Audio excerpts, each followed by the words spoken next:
नमस्कार दोस्तों, आप सभी का स्वागत है हमारे YouTube channel expert study point में। तो आज प्रधानमंत्री से संबंधित एक वीडियो लाए हैं जिसमें प्रधानमंत्री से रिलेटिव जितना भी क्वेश्चन बनने वाले थे सभी को सिलेक्ट किए हैं जो प्रीवियस ईयर में सबसे ज़्यादा बार पूछे गए हैं। तो चलिए आज की क्लास प्रधानमंत्री से रिलेटिव स्टार्ट करते हैं। तो आज का पहला प्रश्न, प्रधानमंत्री की नियुक्ति कौन करता है? भारत में जो प्रधानमंत्री होते हैं उसकी नियुक्ति कौन करता है? तो इसका राइट आंसर हो जाएगा ऑप्शन नंबर ए, राष्ट्रपति। राष्ट्रपति ही प्रधानमंत्री की नियुक्ति करता है। चलिए अगले क्वेश्चन की ओर चलते हैं। प्रधानमंत्री की नियुक्ति राष्ट्रपति करता है, यह किस अनुच्छेद में वर्णित है? तो इसका राइट आंसर हो जाएगा ऑप्शन नंबर सी, अनुच्छेद 75 में। अनुच्छेद 75 में राष्ट्रपति जो है प्रधानमंत्री की नियुक्ति करता है, जो उल्लेख है।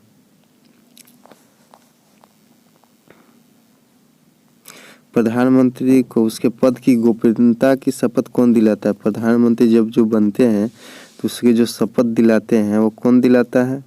तो इसका राइट आंसर हो जाएगा ऑप्शन नंबर ए, राष्ट्रपति। चलिए अगले क्वेश्चन की ओर चलते हैं। प्रधानमंत्री कौन बनता है? भारत के जो प्रधानमंत्री कौन बनता है? तो इसका राइट आंसर हो जाएगा ऑप्शन नंबर ए, लोकसभा में बहुमत दल के नेता। लोकसभा में जिसकी बहुमत होगी उसके जो नेता रहते हैं वही प्रधानमंत्री बनते हैं। चलिए अगले क्वेश्चन की ओर चलते हैं।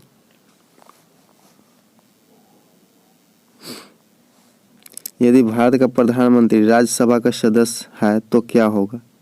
यदि भारत के प्रधानमंत्री राज्यसभा के सदस्य है तो क्या होगा? तो इसका राइट आंसर हो जाएगा ऑप्शन नंबर ए, अविश्वास प्रस्ताव की स्थिति में वह अपने पक्ष में मत नहीं दे पाएंगे। अगर राज्यसभा के सदस्य है और प्रधानमंत्री है तो वो अपना मत जो है ना नहीं दे पाएंगे, यानी वोट। चलिए अगले क्वेश्चन की ओर चलते हैं।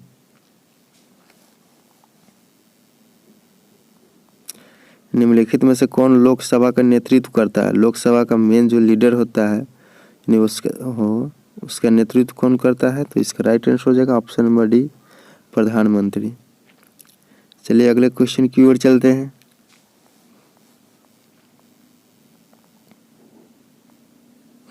भारत में एक व्यक्ति अधिक से अधिक कितनी बार प्रधानमंत्री पर नियुक्त हो सकता है? भारत में एक व्यक्ति कितने बार प्रधानमंत्री बन सकते हैं? तो इसका राइट आंसर हो जाएगा ऑप्शन नंबर डी, कितनी बार भी। यहाँ पे कोई पाबंद नहीं है कि आप कितना बार बन सकते हैं, जब तक आप उस एज तक है तो आप बन सकते हैं। चलिए अगले क्वेश्चन की ओर चलते हैं।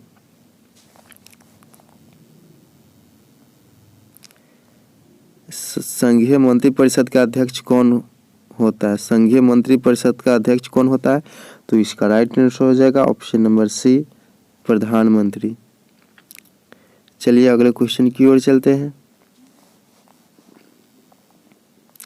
नीति आयोग का अध्यक्ष कौन होता है? नीति आयोग जो है इन योजना आयोग का नया नाम नीति आयोग हो गया है। तो नीति आयोग का अध्यक्ष कौन होता है?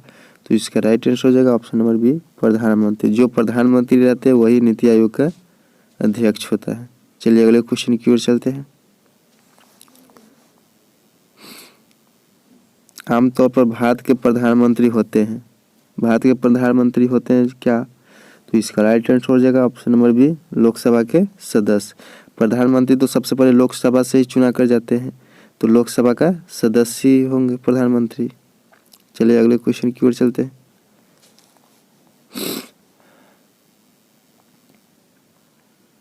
संघीय मंत्रिमंडल की बैठक की अध्यक्षता कौन करता है? संघीय मंत्रिमंडल की बैठक की अध्यक्षता कौन करता है?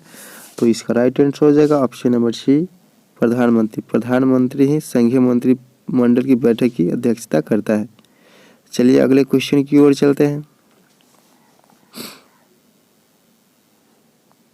भारत के प्रधानमंत्री के पद के लिए उम्मीदवार कम से कम कितनी उम्र होनी चाहिए? भारत के प्रधानमंत्री कहिए या लोकसभा के सदस्य होने के लिए तो कम से कम आपको 25 ईयर्स यानी 25 वर्ष होइएगा, तभी आप प्रधानमंत्री के पद के लिए उम्मीदवार हो सकते हैं या लोकसभा में आप वो इलेक्शन लड़ सकते हैं। चलिए अगले क्वेश्चन की ओर चलते हैं। भारत के प्रधानमंत्री का पद है, भारत में जो प्रधानमंत्री का पद है वो कैसा है और कहाँ से? तो इसका राइट आंसर हो ऑप्शन नंबर डी, संविधान द्वारा सृजित है। संविधान में इसका उल्लेख है कि भारत में एक प्रधानमंत्री रहेंगे। चलिए अगले क्वेश्चन की ओर चलते हैं। संसदीय शासन प्रणाली में वास्तविक कार्यपालिका शक्ति किसके पास होती है?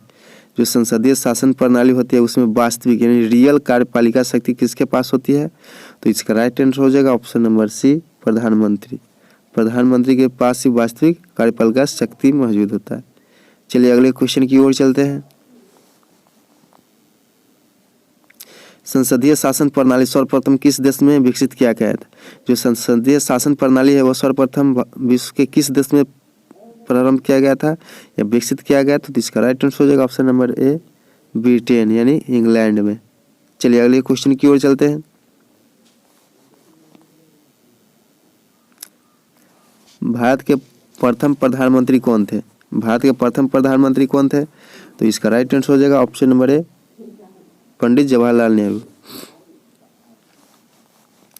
अगला क्वेश्चन, भारत के प्रथम उप प्रधानमंत्री कौन थे? तो इसका राइट आंसर हो जाएगा option number D, Sardar Vallabh भाई पटेल। सरदार वल्लभ भाई पटेल भारत के प्रथम उप प्रधानमंत्री थे। चलिए अगले क्वेश्चन की ओर चलते हैं। भारत की प्रथम महिला प्रधानमंत्री कौन थी? यहाँ महिला की बात हो रही तो भारत की प्रथम महिला प्रधानमंत्री कौन थी? तो इसका राइट आंसर हो जाएगा option number D, Indira Gandhi. Indira Gandhi Bharat की प्रथम महिला प्रधानमंत्री थी। चलिए अगले क्वेश्चन की ओर चलते हैं। निम्नलिखित में से किस प्रधानमंत्री की मृत्यु भारत से बाहर में हो गई है? कोई यात्रा के दौरान हो गई है? तो इसका राइट आंसर हो जाएगा option number B, Lal Bahadur Shastri. Lal Bahadur Shastri का मृत्यु भारत से बाहर हो गया था। चलिए अगले क्वेश्चन की ओर चलते हैं। जवाहरलाल नेहरू के निधन के पश्चात किसने प्रधानमंत्री पद की ग्रहण की? जब जवाहरलाल नेहरू निधन हो गया था उसके शासनकाल में, नहीं कुछ भी कहिए, तो उसके बाद जो प्रधानमंत्री का पद ग्रहण किया था वो था गुलजारीलाल नंदा। चलिए अगले क्वेश्चन की ओर चलते हैं।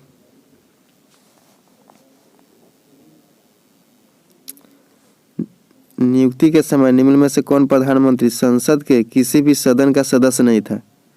तो इसका राइट आंसर हो जाएगा option number B, PV Narasimha Rao.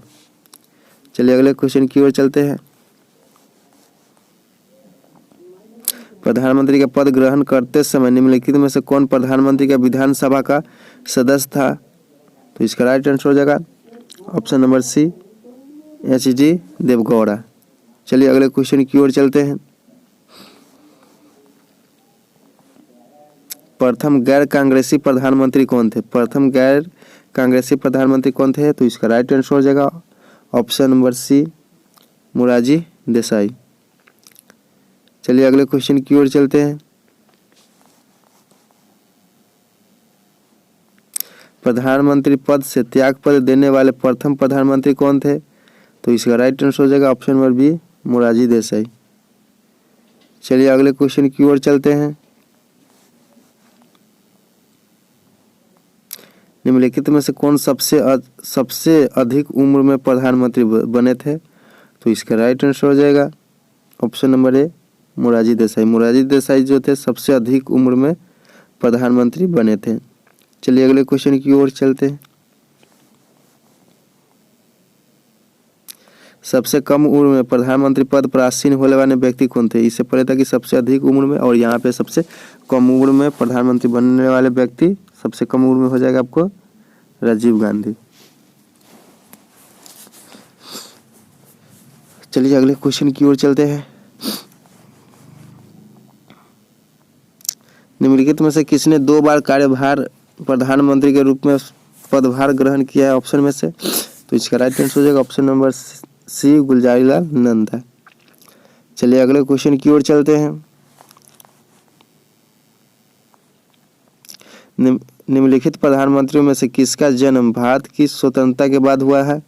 तो इसका राइट आंसर हो जाएगा option number B, Narendra Modi.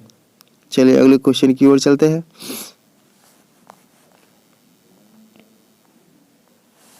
वह प्रथम प्रधानमंत्री कौन थे जिन्होंने संसद सत्र में उपस्थित हुए बिना ही त्याग पत्र दे दिया था?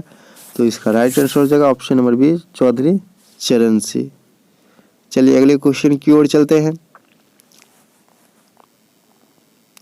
अभी तक पद पर रहते हुए कितने प्रधानमंत्री की मृत्यु हो गई है? तो इसका राइट आंसर हो जाएगा ऑप्शन नंबर बी, यानी 3 व्यक्ति, 3 ऐसे प्रधानमंत्री थे जिसके पद पर ही उसकी मृत्यु हो गई थी। चलिए अगले क्वेश्चन की ओर चलते हैं। अविश्वास प्रस्ताव के द्वारा हटाए जाने वाले प्रथम प्रधानमंत्री कौन थे? तो इसका राइट आंसर हो जाएगा option number A, VP Singh. चलिए अगले क्वेश्चन की ओर चलते हैं।